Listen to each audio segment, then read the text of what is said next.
Küçültmə məsləhətimi, daşın məsləhətimi. Bəzi adamlar daşın deyir, bəzi adamlar küçültmə. Yəni siz bu işin içindəsiz, yəni şey olsa lapsınız üzə elətdirərəm.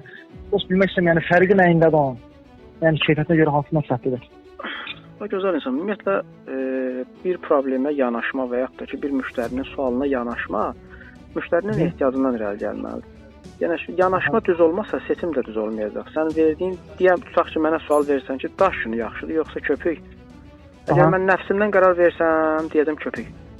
Yox, ağıl və məntiq və müştərinin ehtiyacını ödəmək məqsədi ilə desəm, artıq müştəriyə sual verəcəm. Və elə sizə də ünvanlayıram o sualı ki, sizdə əsas narahat edən nədir? Vallahi nə bilim, deyirlər ki, bu köpükdə sonradan qarışqa yığır, nə yığır. Amma köpüyün bir şey yaxşı ki, tom tutur dərmə deşiyin hamısına.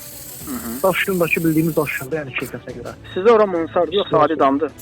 Mansard olacaq. Mansardır. Membran çəkilib, yoxsa birbaşa dəmirin özü görsən əsərdən? Yox, hələ bir həftəyə vurulur cədam. Mansard çevirlər, təkənə doğru beton verirlər. Birinci membran olmalıdır, düzdürmü? Strapillərin üstündən membran çəkilməlidir. Ondan sonra kontur reykası, ondan sonra çerepiçan reykası, sonra çerepiçanın özü. Əgər bu cür formada yığdırsan, bu sayılır standart mansard. Standart mansarda mineral və daş yünləri istifadə edə biləcəksən. Əks təqdirdə yuxarı birbaşa dəmir vurursan, aşağıdan baxanda dəmir görsənsə, o zaman artıq sənin alternativ yolun köpük izolyasiyadır. Yəni bundan başqa variantı yoxdur. Ola bilər kiminsə üçün olsun. Aydındır, aydın. Nə oldu? Buyurun, xidmətinizdə.